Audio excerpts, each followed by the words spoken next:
Buenos Dias, Gunners Collective TV. Back at it? You already know. Like a motherfucking smack addict. Bye up, bye up. In a menudo style and direct fashion, we're going to get straight into the content of the day. But before we do, let's hit the like and subscribe button. Ding! Put your notification bell on all so that way you're directed in the direction of the dope content I am kicking. And I highly appreciate all the support, man. We're going up on this channel and it's all because of you.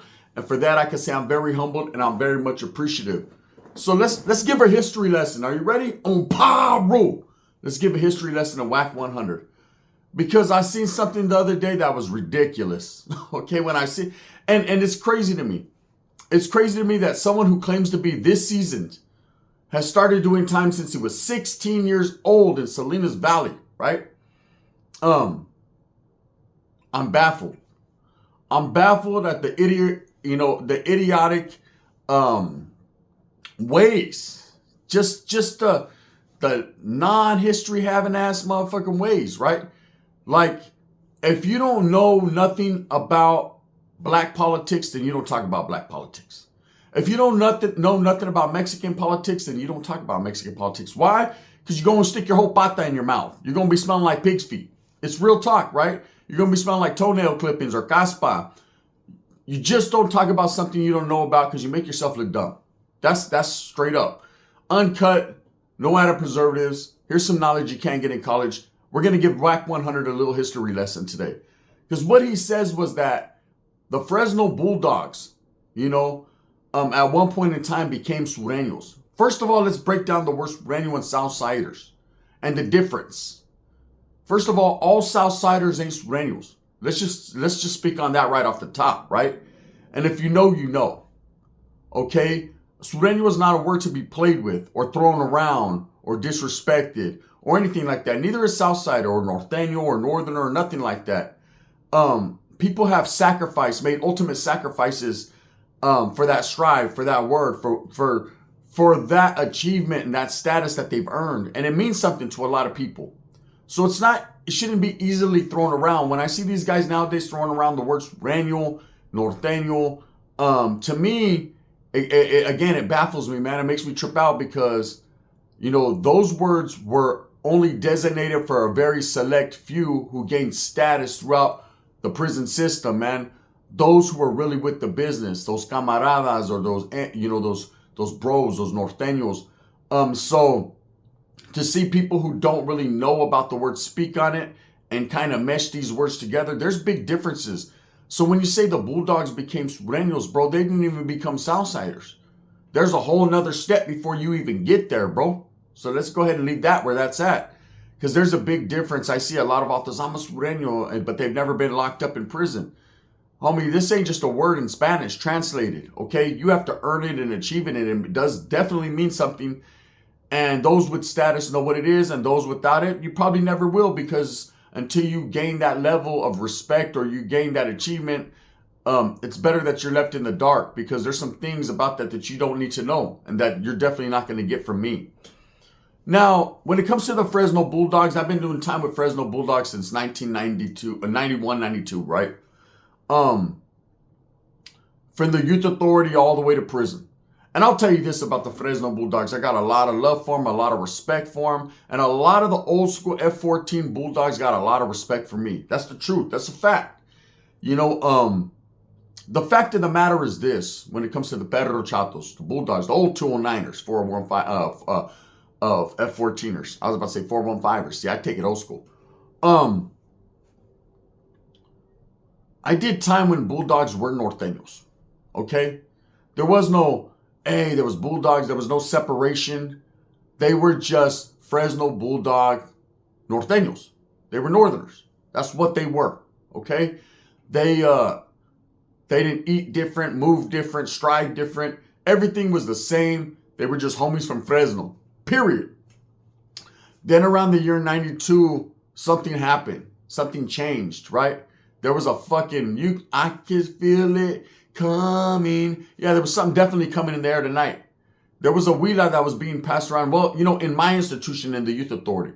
It was happening in different spots at different times. But in 92, the beginning of 92, December of 92, there was huilas that were passed around. And what had happened was there was a whole bunch of Bulldogs that had pulled up. They were homies. They had pulled up from OH Close and Preston and Carl Holton and DeWitt and different places to Nellis.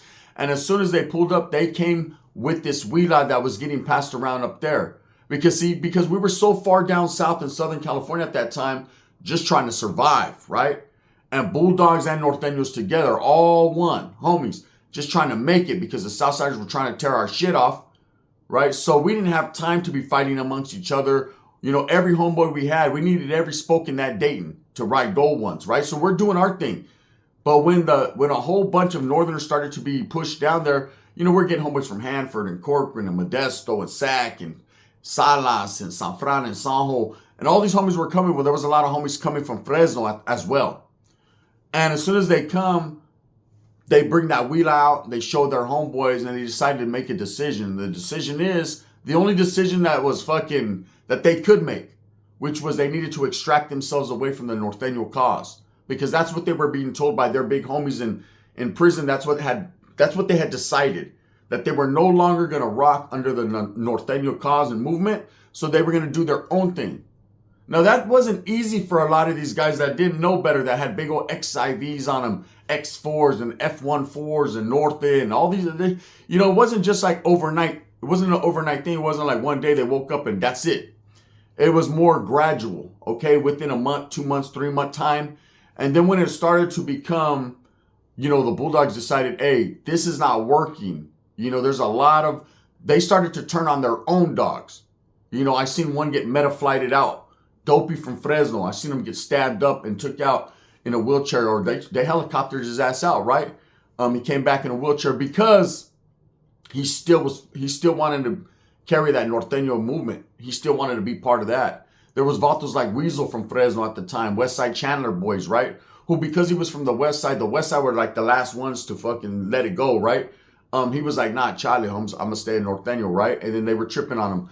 But this is the truth. The truth is a lot of the dogs just started to turn on their own. And if you weren't rocking with them, you were against them. And then, of course, when we started to hear about it, then it was on and cracking. Now it was everyone against everyone. Was there a lot of incidences that happened? Charlie. And I'm going to tell you why there wasn't a lot of incidents. A lot of the Bulldogs that were there at the time, they got involved in different fucking incidences. And then they would put them all on Taft, which was a building because they all caught a TAP program, because a lot of these incidents that they were involved in were pretty dangerous. They were picking up weaponry and handling their business. Got a lot of respect for the dogs. I just keep it real. You know, I'm not going to sugarcoat or lie about anything or try to minimize what motherfuckers were doing. I just tell the truth. But this is the youth authority. This ain't prison. Prison had its own thing going on, right?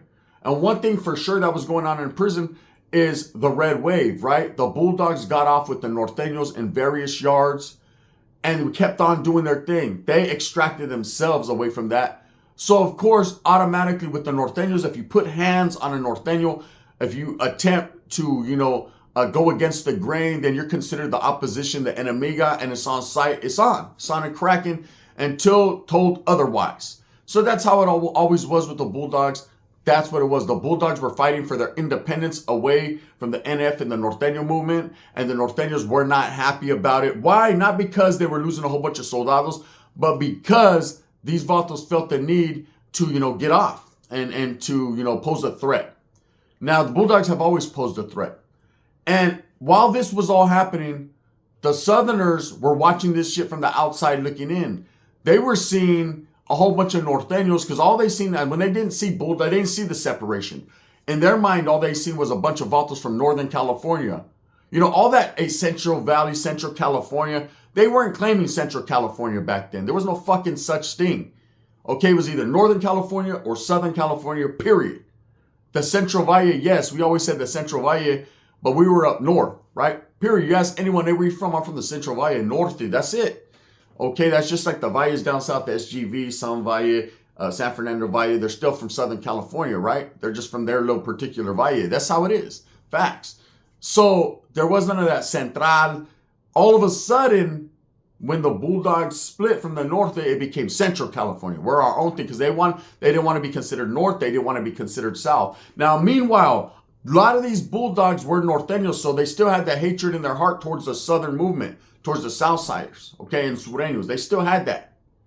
So meanwhile, while this little skirmishes and things are happening in YA, and as young kids, we're trying to figure out who's who and what the fuck is what, in prison, they already done figured it out. The fact of the matter is, the Bulldogs are going to be doing their own thing at this point, right? And what happened was the CDC needed a place to place Bulldogs, because if they put them on yards with Norteños, it was automatic. They were getting off on each other. Okay, it was too fresh. The wounds were still too fresh. So it was mandatory. But now at this time, they were fucking placing Norteños and Southsiders on yards together to function. There was a lot of respect there. But it was still skirmishes and incidences that would happen. Later on, as the years passed, the foundation of respect was built upon a little bit more. And I did time in those times, in prison, when it was all love, man. When I'd see Southsiders say, "What's up, homie? You need a sopa?" and vice versa and all that. That's why when people ask me, how many incidents did you get in with Surenos and Southsiders in prison? None. It was always love. It was always, "Hey, homies, you need something? We got you. Buenos dias." It was all love. We all knew that if it cracked, eggs, scrambled, right? But for the most part, there was none of that. But everyone knew at that time that the Bulldogs, now by this time they were segregated from everyone. They had their own buildings, their own yards. They were doing their own thing, right? So you never seen Bulldogs in prison. It was very, very fucking rare the administration would slip and bring one through, a vato claiming Fres Norte, and then he comes through and he has dog paw on him covered up. Then he's gonna get whacked, right? But that hardly happened. So let's get to what fucking Wack, three fingers in the butt 100 is talking about, right? Bubble butt. And there's a couple different things I wanted to talk about. So he says that Bulldogs were Surenos at one point. Wrong answer. Never. They've never been Surenos. They were Norteños, that's a fact, but they never were Southsiders. What had happened was, right? And I witnessed this myself. So let's say it's 1996, the year I paroled, and I'm on Tioga, right? I'm on Tioga, and I remember this distinctly. They had just brought a bus, and in that bus though, that came from Southern California, there was a couple Bulldogs on that bus that I actually did time with in Nellis, in YA, in Southern California, right? One of them I knew very well. His name was K9 de Fresno, Pleasant Street, right? North side. He was a white homie. He had an F-14 right here, but he was a Bulldog, right? Not to be joked with or played with. He was a Bulldog to the fullest. And that was my boy, man. When we were in Southern California, we was rocking some shit. We was tearing some motherfuckers' heads off. Truth. He'll tell you, right? And there was another vato, Blinky de Fresno, that came too from the east side. Ugly as sin, right? That vato looked like the bottom of my fucking shoe after I just rubbed it in caca. Just ugly. But he still was with his business. So these guys pulled up, and now at this time, there was a shift that was happening. The Southsiders in prison had kind of mandated a red light be put on the Bulldogs. Or that's what was going on in prison. And in the youth authority, a lot of vatos had tios, brothers, primos, uncles, dads that were locked up in prison, so they'd write and they'd get fucking messages, right? And what was going on with the Bulldogs at that time is there was a red light being placed on them, meaning the Southsiders were going to go let them function on yards without tripping off of them. They weren't tripping off Southsiders. They were just happy the Bulldogs to be placed on these certain yards. Now, it was still funk with the Northerners, but it wasn't funk with the Southsiders, right? And the Southsiders used this to their advantage, because when Norteños did go on those yards, the Bulldogs were basically obligated to take flight first. Because the Northerners would take flight first on Bulldogs before they would Southsiders. So the Southsiders would kind of just stand back. So it was put out there, a red light on them, meaning that they could function on the yards, walk the yards with the Southsiders, and that was it. Now, there was a lot of Southerners that didn't like that. They didn't like that. They didn't like function with Northerners or Bulldogs, but it just was what it is. And that's how it is. And it didn't mean that they started claiming Sur and they became Surenos. No. Bulldogs have always been independent of everyone. They've always stood on their own. That's a fact. So I don't know what the fuck Wack 100 is talking about. Just because he's Pyru, blood, Pyru. Like, no. It ain't all the same, brother. You should know that. But anyway, so I remember when I was in the Compa YA and K9 came, man, and we're in the latrine area. I'm taking a liquiazo, and he pulls up right there. He's taking a piss. And I was like, K9, what's up, bro? And he wouldn't even talk to me. This was my boy. We were cellies, right? Like the F-14 on his foul, I remember doing that shit. I remember him putting the 14 on my eye, right? So I'm like, and he's just taking his licazo, right? And I'm like, well, fuck you then, right? And then I seen him out there, and the Bulldogs were hella cool with the Southerners. They were chilling. And this tripped me out because when I had first got to Carl Holton, Cisco, Aguilar, the Fresno, Spell, who else, man? Pistol, Pepster, all these Bulldogs, fucking Marcos Terones, anyone that knows that I know what I'm talking about, right? They were still cool with Northerners. Like, we were still cool right there in that particular place, right? And then all of a sudden the switch happened. And now these Bulldogs that had come from Southern California, they were being cool with it was a dude named Shy Boy from Sanger. I remember he came, or Selma saying, I think he was from Sanger. He switched the whole program up with the dogs.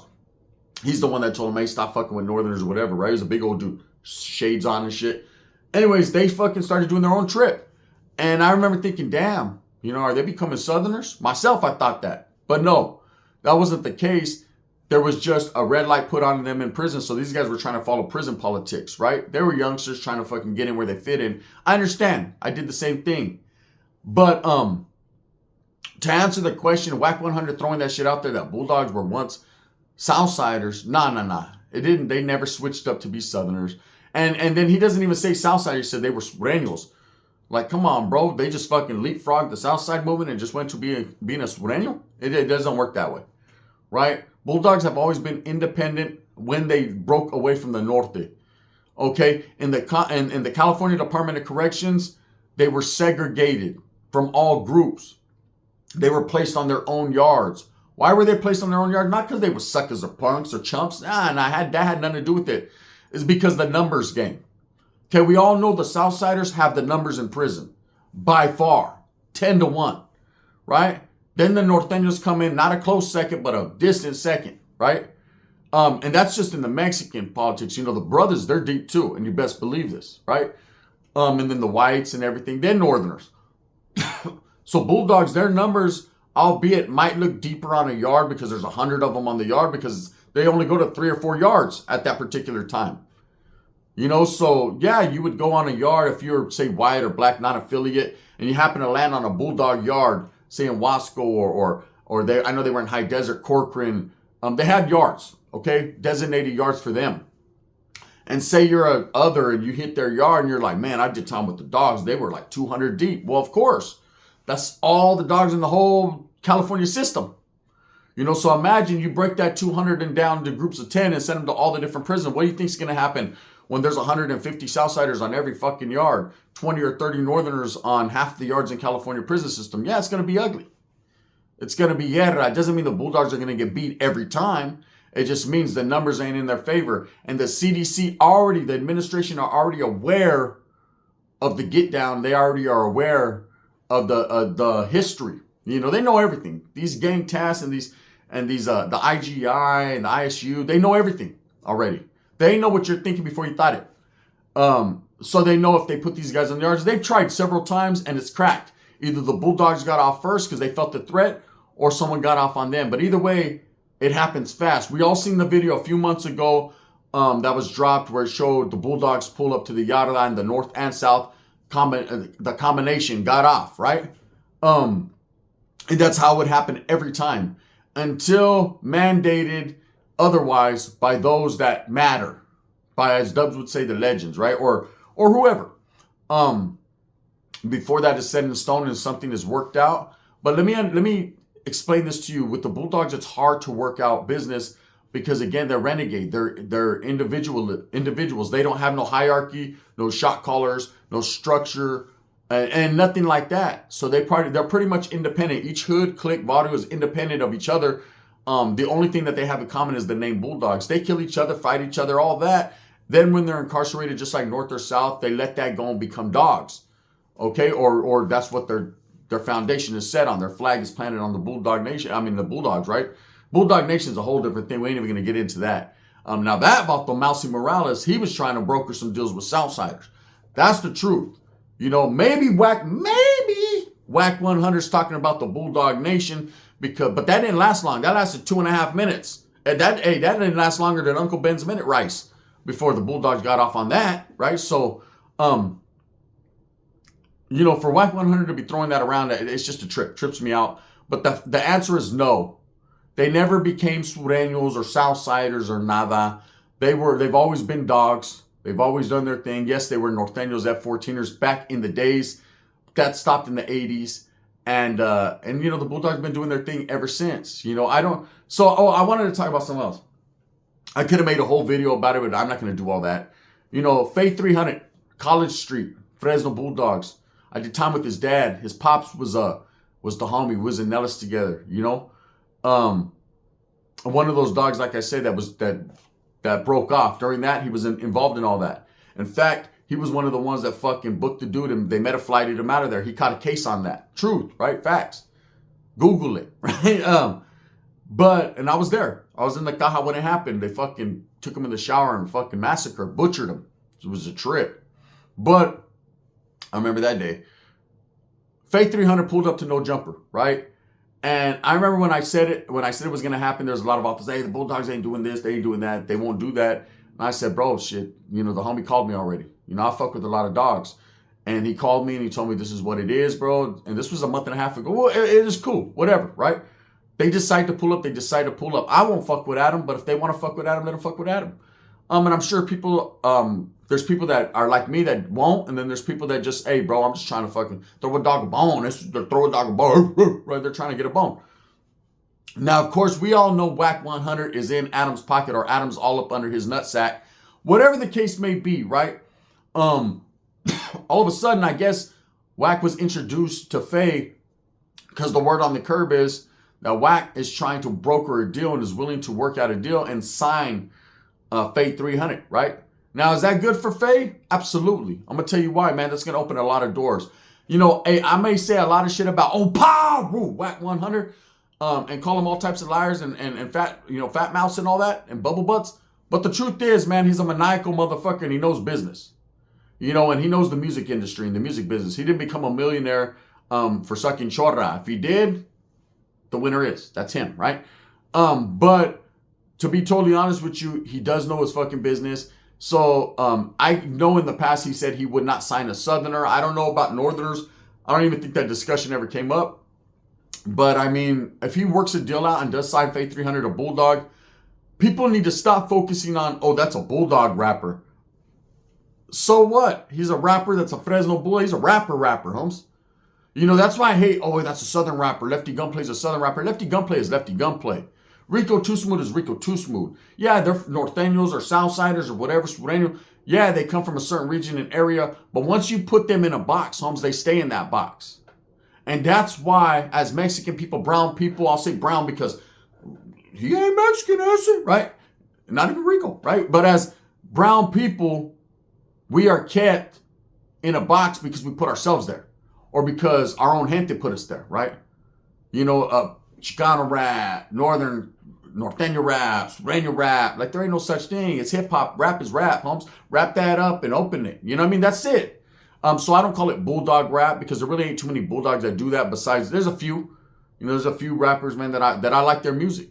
But I hope Faith 300 gets his shine. Now, would I do business with Wack? He's the Don King of the bullshit, right? He just seems like a Don King type. It looked like him, too. Ugly as sin. You know, face looks like he can fucking scrape some shit off. You know what I mean? Bondo it.